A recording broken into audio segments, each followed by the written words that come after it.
Hey everybody, Cinephile Mike is here, and it is day 90 of Award Season Review Season 3. 97 reviews coming at you in 97 days, covering many of the films up for awards recognition this season. Now, some of the films I'm talking about may be in theaters, be awaiting to come back in theaters, haven't been in theaters yet, or have already come and left the theaters. So, all the information I am providing to you, box office information, critical response, predictions, nods, wins, everything is current within 7 days of recording and posting. And as always, these reviews are spoiler free.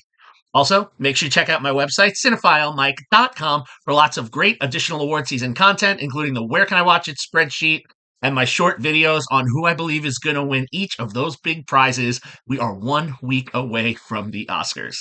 So, today I'm wrapping up our shorter week. It's our 13th week, and today I am wrapping with the Oscar nominated shorts animated. Now, traditionally, these shorts don't have solo theatrical releases, so I don't really have box office information or critical response. Now, normally I would also tell you how to watch these films if you can't get out to see them. They are all together in the Shorts HD TV programs at theaters across the country. So I will say this. None of the five are streaming anywhere online that I could find. So the only way to see these right now is if you are able to check out one of the showcases. So check your local listings. All right. But let's get into these now. Starting up, the first one is Nicolas Keppens' Beautiful Men that he co-wrote with Angelo Teixeira. Now, in addition to the nod, the film won 2 Annecy International Animated Film Festival awards, as well as being nominated for Best Animated Short Subject at the Annie Awards. It received over 2 dozen other nods and wins from various festivals, including South by Southwest. Beautiful Men is a stop-motion animated film that looks at the Van Gotham brothers. Stephen, voiced by Tom Dwyer-Peller, Hone, voiced by Peter de Graaf, and Bart, voiced by Peter Vandenbegen. Now, these 3 brothers have arrived in Istanbul for hair transplant procedures, each of them being at a different stage of hair loss. However, when confirming the appointment, Stephen learns that only 1 appointment was made, not 3, and this conflict brings continued insecurities inside all of the brothers out and really raises the tension among them.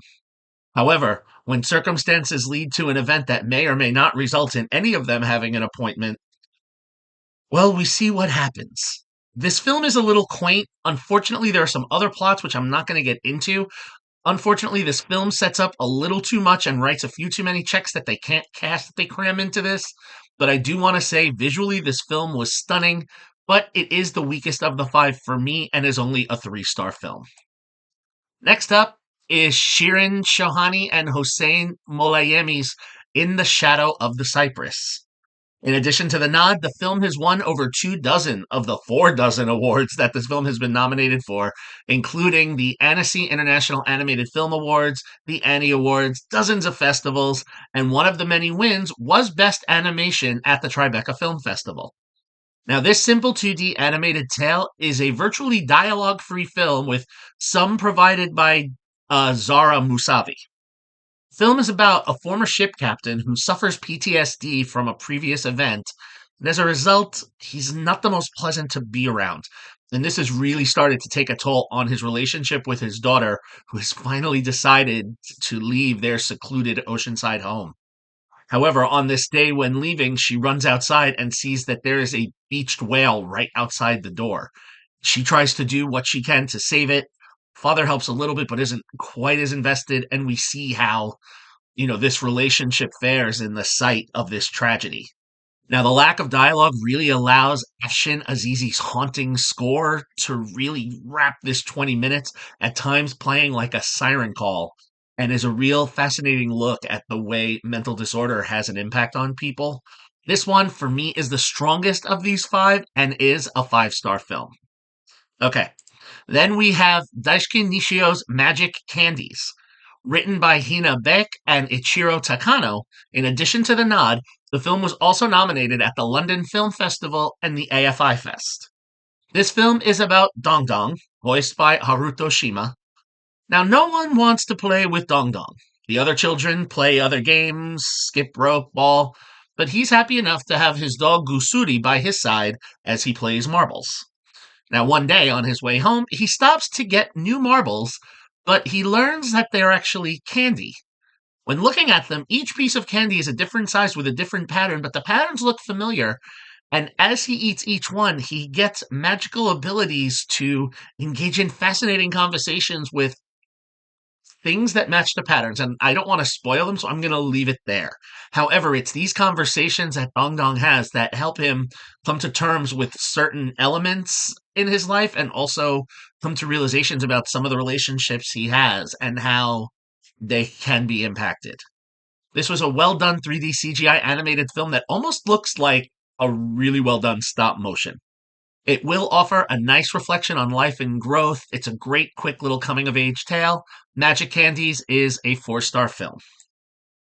All right, so starting to wrap up, we have Nina Gantz's Wander to Wonder, written by Dan Baker, Stienette Bosklopper, and Simon Cartwright, which, in addition to the nod, has been nominated for over 36 awards and winning several along the way, including wins with the major ones, such as the Grand Jury Prize at South by Southwest and Best British Short at both the British Independent Film Awards and at the BAFTAs. Now, in this film, which blends stop motion and live action, we have the 3 mini stars of the 1980s TV show Wander to Wonder. We have Mary, voiced by Amanda Lawrence, Fumbleton, voiced by Toby Jones, and Billy Budd, voiced by Terrence Dunn. Now, these 3 are trying to figure out how to survive as they are trapped within the small studio where they shot their show, while the show's host, the human Uncle Gilly, who we see in video episodes of the show, good old VHS, it's the 80s, tragically lays dead and starting to decompose on the floor. Now, the stunning animation presents an allegory for survival, and some of the steps that they take are a little extreme. The script is able to infuse this tragedy with some comedic elements and show this tale of survival. One again of the stronger films in the set, Wander to Wonder for me was 4 stars. And finally, we have Loïc Espuche's Yuck. In addition to the nod, the film was also nominated for several awards at such fests as the Annie Awards, the Berlin International Film Festival, and the César Awards. A 2D computer animated film, this looks at the innocence of children and when they are interested in, not so much interested, but disgusted by one of the yuckiest things that they have to see, people kissing on the lips. Ugh. At a camping site in the countryside where many are camping, swimming, and kissing. Among them is a group of 5 children consisting of Leo, voiced by No Shabat, Mbappe, voiced by Mokhtar Kamara, Messi, voiced by Roman Freud, Ronaldo, voiced by Mateus Marcusi, and Lucy, voiced by Catel Vervat. Now, as you can see from the poster, anytime 2 people in this film lean in to kiss, the lips kind of glitter pink as we lead into that critical moment. And it's something our children find awful until there begins to become, poster kind of spoils, a little curiosity within the group whether or not this is something that should happen. And also the way we're treated amongst our peers. This film is actually a really adorable tale that looks at, the innocence and curiosity and unfortunately some of the bullying that goes into play when children are coming of age, when they're kind of learning things based on what they see. But that doesn't want to take away from the adorableness of the film. That is definitely the most comedic of the 5. And again, a strong one, 4 stars. All right, so there you have it. As we know, I don't give each an overall rating to the set. Each film got their own rating. Again, if you'd like to see these, the only way right now, none of them are available online. You have to check your local listings for the Shorts HD Shorts presentations. All right, so that's 90 reviews down, 7 to go. Tomorrow, I begin the last week of reviews with the last 7 films that I haven't talked about this season yet that are nominated for at least 1 Oscar before we get to that big night. So we have 1 documentary, 1 international film, and a handful of other narratives. So it'll be great as we start to wrap it up. Now, as always, if you like what you heard here, please subscribe to the channel, like the video, share the information on the channel, bring more people into the conversation. You can follow me, Cinephile Mike, on all social media platforms and on Letterboxd. And again, check out my website, cinephilemike.com, for lots of great award season content. All right, everyone, until tomorrow, this is Cinephile Mike saying take a break and watch something new.